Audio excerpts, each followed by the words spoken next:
पाकिस्तान में इस समय जबरदस्त कत्लेआम मचा हुआ है। तो ये आप देखिए, जबरदस्त प्रदर्शनकारियों पर गोलियां बरसाई जा रही है। फुल फ्रेम दिखाइए इस तस्वीर। पूरा वन मार्च के ऊपर स्ट्रेट फायरिंग की जा रही है। यहाँ पे स्नाइपर चलाई जा रही है। यहाँ पे AK-47 का इस्तेमाल किया जा रहा है। मुरीद के अंदर नाज़रीन जुल्म हुआ है, कयामत बर्पा कर दी गई है, जुल्म की एक तारीख रकम हुई है, इंतहा कर दी गई है। मुरीद के में नाज़रीन साद रिजवी के काफिले को चारों तरफ से घेर कर गोलियां मारी गई हैं। इस मजहबी जमात के काफिले को घेर घार कर भून दिया गया। रियासत जो माँ होती है वो अपने बच्चों के ऊपर ये देख के कैसे भ्रष्ट मार रही है। हमारे पास इतने शहीद हो चुके हैं कि हमारे पास उठाने के लिए जगह नहीं है। और मर्डर कितने कर दिए सेना ने, पुलिस ने 280 से ज्यादा। वो लाशें इस तरह पड़ी थी कि हम बता नहीं सकते। जो जुल्म और जबर किया गया है मुरुदके के मकाम पे, जिस तरह कत्लो गारत की गई है, जिस तरह लोगों की बॉडीज के ऊपर गाड़ियां चढ़ाई गई, जिस तरह जख्मी लोग गाड़ियों के अंदर मौजूद कंटेनर के अंदर और आग लगा दी गई उसको। मतलब जो अफगान बॉर्डर पे, पाक अफगान बॉर्डर पे आप देख रहे हैं, कुछ वैसा ही आपको लाहौर मुरीद के, बल्कि खास तौर पे मुरीद के में आपको नजर आया होगा। 9 मई को भी हमने ऐसा कत्लेआम देखा था। इससे पहले एक दफा तारुल कादरी साहब के मदरसे पे अटैक किया गया और उनके घर पे अटैक किया गया। ये जब जब इस तरह का जुल्म हुआ तो नॉर्मली हमने देखा कि PMLN की हुकूमत है, यानी नून लीग के इक़्तिदार में ये सब कुछ हो जाता है। एस्टेब्लिशमेंट के साथ मिलकर ये कत्लेआम हमेशा कर देते हैं। कि ये सारे देखें, सब लोग एक थैली के चट्टे बट्टे हैं। ऊपर आपने इनके सारे मास्टर्स की लगाई है तस्वीरें और नीचे इनके सारे तुफैलिए बेगैरत सियासतदान जो है, जो इनको एक दूसरे को ये लोग बनाते हैं, एक दूसरे को गिराते हैं, फिर बनाते हैं और उसमें हमारा बेड़ा गर्क होता है।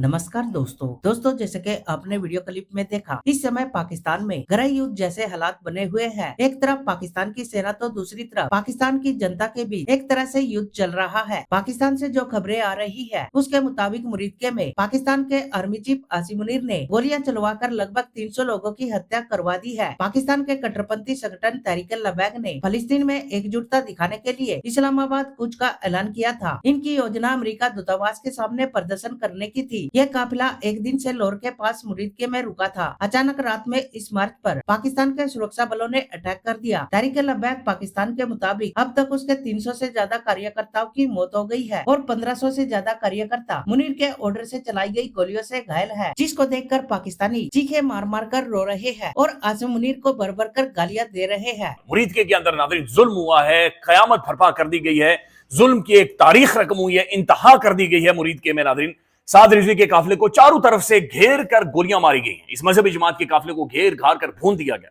लिटरली भुना गया। उसके बाद बाकायदा से नाज़रीन लाशें पड़ी हुई हैं और पुलिस के डंडे उनके ऊपर मौजूद हैं। पुलिस नारे लगा रही है, सेल्फीज बना रही है।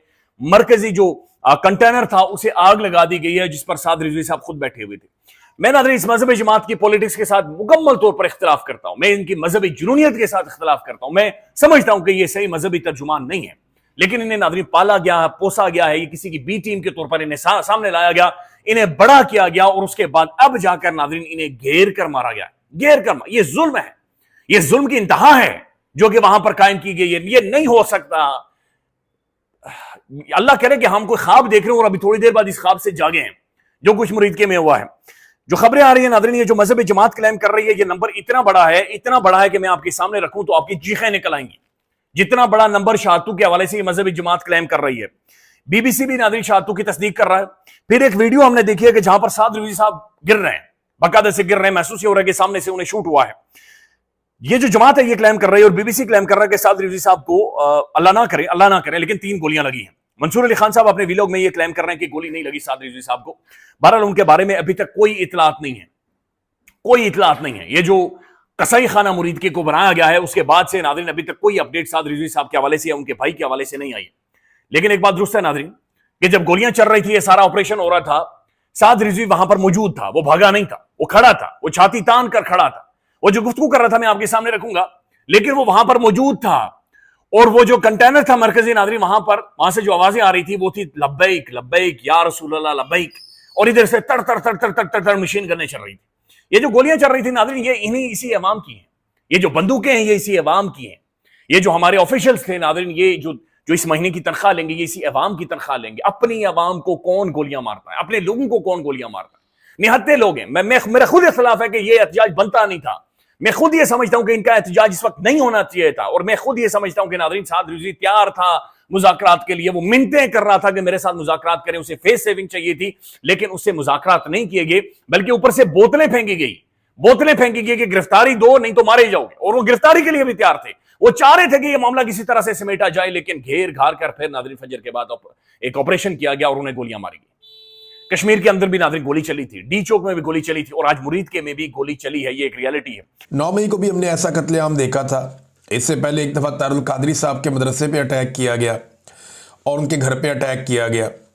ये जब इस तरह का जुल्म हुआ तो नॉर्मली हमने देखा कि PMLN की हुकूमत है, यानी नून लीग के इक़्तिदार में ये सब कुछ हो जाता है। एस्टेब्लिशमेंट के साथ मिलकर ये कत्लेआम हमेशा कर देते हैं, चाहे वो तारुल कादरी साहब के लोग हों, चाहे पाकिस्तान तहरीक इंसाफ के लोग हों, उनका बार बार कत्लेआम किया गया, और अब तहरीक लब्बैक के लोगों का कत्लेआम किया गया। जबकि वहाँ जो मनाजिर हमने देखे उसमें बहुत सारी लाशें नजर आई, गलियों के अंदर लाशें पड़ी हुई हैं, ऐसा दिखाई दे रहा था। लोग उठा कर लेकर जा रहे थे बंदों को। एक के यहाँ सर पे गोली लगी हुई थी और जिस्मों पे गोलियां लगने के बेशुमार निशान है। लोग CPR दे रहे थे वहाँ सड़क के ऊपर, लोगों को लटा के कोशिश कर रहे थे पुश करके कि किसी तरह उनका सांस बहाल हो जाए। और ये आवाज़ें हमने कई दफ़ा सुनी कि मेरा भाई मर गया, ये बंदा भी मर गया, वो बंदा भी मर गया। इस तरह ये बातें लोग कर रहे थे। सड़क के ऊपर जब पुलिस वाले मौजूद थे तो 6-7 लाशें तो उस वक्त वहाँ पड़ी हुई थी। तो ऐसा नहीं है कि हुकूमत कहे कि 3 लोग जाँ बहक हुए हैं इस सारे मामले में तहरीक लब्बैक के, ये भी गलत है। ये अदाद-ओ-शुमार भी गलत है। साद रिजवी ने यह कहा था अपने जो आखिरी बयान दिए उनमें से एक बयान में साद रिजवी ने कहा था जी हमसे लाशें छीन ली जाती हैं, हमारे जख्मियों को अस्पताल भी नहीं पहुंचाया जाता, तो लाशें छुपाई जा रही। इससे पहले यह शिकवा 26 नवंबर 2024 को पाकिस्तान तहरीक इंसाफ ने भी इस्लामाबाद में किया था। अब वही बात जो है वो तहरीक लब्बैक भी कर रही है, जबकि हुकूमत का यह कहना है कि ऐसा कुछ नहीं है। मुझे ज़ाती तौर पर नाज़रीन तहरीक लब्बैक की सियासत से और उनके नज़रिए से, उनकी चीज़ों से इख्तलाफ रहा है, और मैंने हमेशा उन पर खुलकर तनकीद भी की है। यानी मुझे धमकियाँ भी आई, मैंने खुलकर तनकीद की, मुझे परवाह नहीं है इस बात की, मगर मैं जुल्म का हमायती नहीं हो सकता। ये उनके साथ जुल्म हुआ है, जबर हुआ है। जिन लोगों पर गोलियां बरसाई गई हैं वो लोग निहत्ते थे और दिखाई दे रहे हैं, और पुलिस वाले जो है वो दिखाई दे रहे हैं कि सीधी गोलियां चला रहे हैं। अब बाकायदा इसके विजुअल मौजूद हैं कि पुलिस वाले स्ट्रेट फायर मार रहे हैं। लेकिन इस जमात को अगर ख़त्म ही करना था कि एस्टेब्लिशमेंट ने सोच लिया था कि अपने तहरीक लब्बैक को कुचल के ख़त्म कर देना है, तो और बात सारे मौके थे।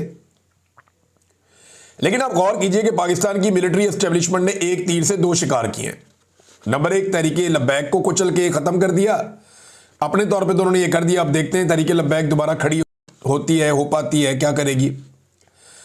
नंबर 2, उन्होंने इसराइल को और अमेरिका को भी एक पैगाम दे दिया कि देखें हमने जो पूरी दुनिया में कहीं नहीं हुआ वो हमने पाकिस्तान में कर दिया। जो जुल्म और जबर किया गया है मुरूद के मकाम पे, जिस तरह कत्लो गारत की गई है, जिस तरह लोगों की बॉडीज के ऊपर गाड़ियां चढ़ाई गई, जिस तरह जख्मी लोग गाड़ियों के अंदर मौजूद कंटेनर के अंदर और आग लगा दी गई उसको, और फिर जिस तरह दिखाया गया कि IG अपने पुलिस वालों को शाबाश दे रहा है। मैं एक सवाल एक्स पे पूछ चुका हूं, आपसे भी पूछता हूं, क्या इस वक्त पाकिस्तान पे एक सीरियल किलर हुक्मरानी कर रहा है? ये बहुत इंपॉर्टेंट सवाल है जो हम सबको अपने आप से पूछना है, क्योंकि अगर एक मास मर्डरर सीरियल किलर पाकिस्तान का हुक्मरान बना बैठा है और जोर जबरदस्ती का हुक्मरान बना बैठा है, तो वी आर ऑल डूम्ड। एक के बाद एक को वो मारता चला जाएगा और उसको कोई रोकने वाला नहीं है।